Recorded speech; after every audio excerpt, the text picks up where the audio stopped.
Assalaamu calaykum kusoo dhowow mar labaad guuleed podcast. Usbuucii hore waxaan eegnay bara naftaada, sida aad naftaada u baran karto iyo sida ugu macquulsan, taasoo ah tallaabada ugu horeysa ee horumarinta shakhsi ahaaneed. Qofku waxaa loo baahanyay markuu rabo in uu naftiisa iyo noloshiisa uu wax ka bedelo inuu marka hore isagu ismilicsado.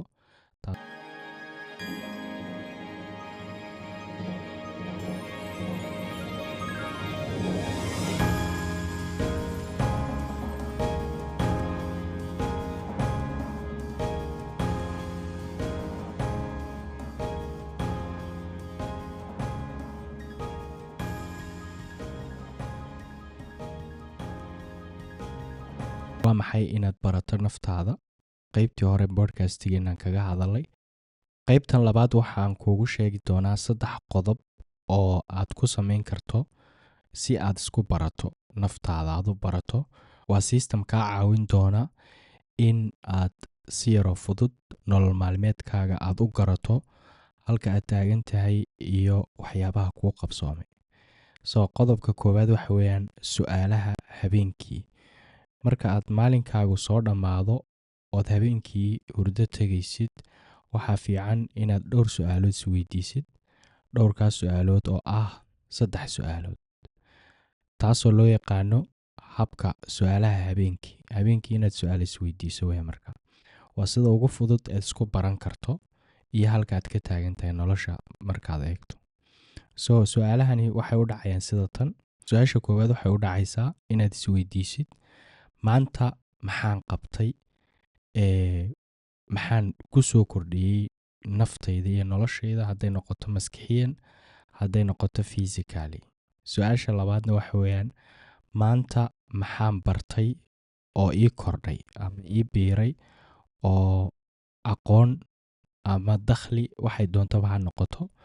Maanta maxaa ii soo kordhay, waayo shalay inay maanta ka dugnaato qof walba uu jecel yahay. Marka su'aasha labaad waxa weeyaan maanta maxaan bartay, maxaana igu soo kordhay oo igu soo biiray naftayda iyo noloshayda.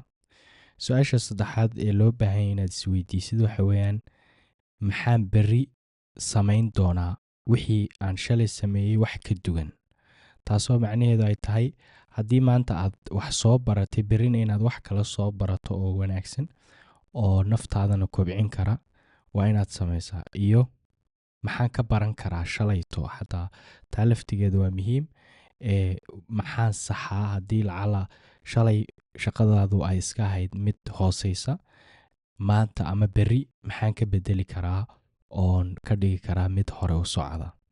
Shalay oo kale haddii aadan qof wax soo bartay aadan ahayn oo maalinkiisu ku dhammaystay maxaan ku dhahay wax aan faa'iido ugu jirin, waa qasab inuu isweydiiyo qofku si uu naftiisa u barto. Maanta maxaa ii qabsoomay, berri maxaa loo baahanyay inaan ka barto hawshii shalay aan qabtay inaan ka bedelo sidan. Waxaa loo baahanyay markaa qofku 3daas su'aalood inuu isweydiiyo intuuna hurdo tegin ka hor, taasoo ka caawinaysa markaa inuu qofku si fudud oo map ahaan ama notice ahaana uu u garan karo waxa ku soo kordhay iyo waxa uu lumiyey xataa. Waayo maalin kastana inagoon ogeyn ama inagoon dareensanayn waxaa macquula in aad waxyaabo badan lumiso, sida maskaxdaadu haddii ay ahayd qof xawli u shaqaysa. Haddii aad badsato aaladaha internetka iyo baraha bulshada, maalinba maalin ka dambeyso maskaxdaadu way tabcaysaa oo waxay noqonaysaa daciif. Taasina waa waxyaabaha aad lumin karto, uu qofku lumin karo. Inay wax kugu soo kordhaanna waa muhiim, waxna way lumayaan. Taana waa in markaa beddelkeygii input iyo output bay leeyihiin informationku. Marka aan bilaadan nahay waxaan aragno iyo waxa aan maqalno iyo waxa aan daawano mar walba maskaxdeenna saameyn bay ku leeyihiin. Marka 2 yaa loo qaybiyaa informationada. Waxaa loo qaybiyaa input iyo output. Inputku waa waxa aad maanta consume garaynayso ood daawanaysa ama aad dhegaysanaysa, hadday noqoto podcast, wax faa'iido leh ama wuxuu doonaba ha noqdo, laakiin waa wax ku galaya oo aad adigu qaadanayso. Outputkuna waxa weeyaan wax adiga kaa soo baxaya, taasoo u dhiganta in aad qof wax u soo bandhigto ama wax u sharaxdo, ama inaabad hadal badato ood noqoto qof maantoo dhan hadlayey, asxaab la hadlayey, taleefon ku hadlayey, hadlayey, waayo taasina output bay noqonaysaa. Outputkaagu haddii uu batana maskaxdaada way miirmaysaa oo wixii ku jiray way ka soo wada baxayaan. Marka waxaa loo baahanya inputkaagu inuu bato, outputkaaguna uu yaraado, oo inta badan waqtiyo waxaa jira muhiima ood loo baahanya inaad aamusnaato si ay maskaxdaada u degto oo reset u noqoto.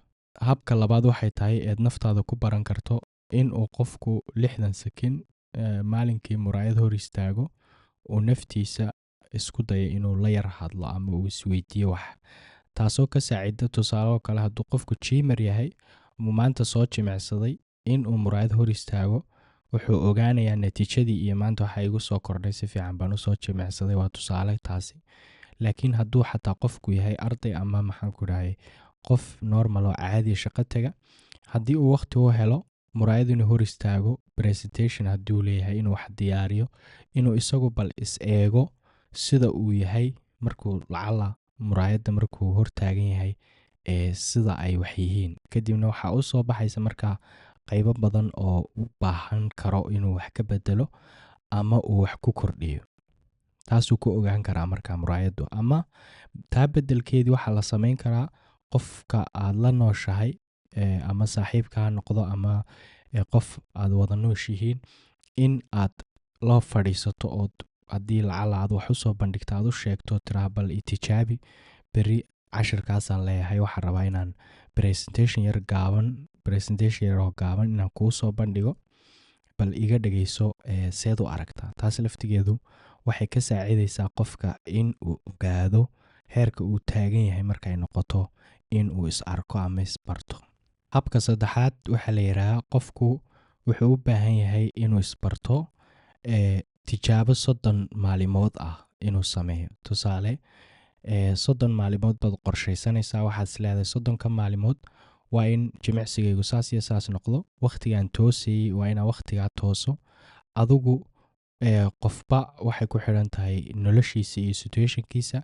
30 maalimoodoo oo istijaabin karo. Hadduu qofku weydkiisu tusaale oo kale hay yahay, 30 maalimoodoo wuxuu samayn karaa cunooyinkii uu cuni jiray macmacaanka faraha badan inuu hoos iskaga yareeyo 30 maalimood oo tijaabo ah, si uu bal u ogaado qofkaasi inuu noqon karo qof go'aan adag oo ka soo bixi kara meelaha qaar. 30ka maalimood marka waxay ka saacidayaan qofka in uu tallaabooyin waaweyn xataa sidaa ku qaadi karo, oo mustaqbalka xataa uu ku dhaqaajin karo qorshihiisa. Hadduu diet samaynayo, haddii uu rabo inuu wax barto koorso, haddii uu rabo inuu daily 5 subaxnimo kaco uuna salaada subax inuu tukado, waxyaabo badan inuu qofku 30 maalimood istijaabiyo oo joogtayn ah, taasoo ka saacidaysa markaa inuu qofku si fiican isku barto.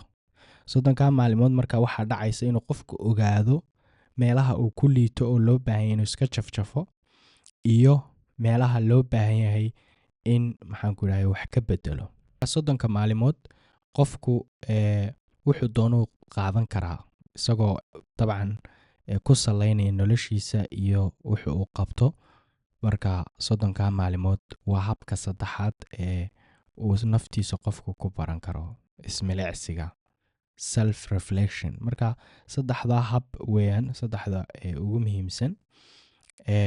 Qodobka afaraad waxaa loo baahan yahay jimicsi gaaban oo maalin walba ah inuu sameeyo qofku. Haddii uu rabo qofku inuu isbarto, waxaa loo baahan yahay qodobka afaraad, bal jimicsi yaroo gaaban maalin kasta, xataa ha noqoto 5 daqiiqa oo maxaan ku dhahay bushaba, ama inuu hawo fresha soo qaato. bal ugu yaraan waxaa loo baahan yahay qofku bal inuu jimicsi yaroo gaaban sameeyo, waayo jimicsigu physical ahaan iyo mental ahaanba maskixiyan wuu u fiican yahay qofka. Waa in uu hawo fresh u baxa, waa inuu dhaqdhaqaaqaa, waa inuu kaca fadhiista. Haddii uu office ka shaqeeyo, qofkaasi waxaa loo baahan inuu ugu yaraan maalinkii 20 ama 25 minit lugeeyaa loo baahan yahay. Haddii kale maskaxdaadu way fadhiisanaysaa. Maskaxdeennu waxay u baahan tahay sidoo kale hawo fresh oo mar walba in dhiiggeegu si fiican u shaqeeyo.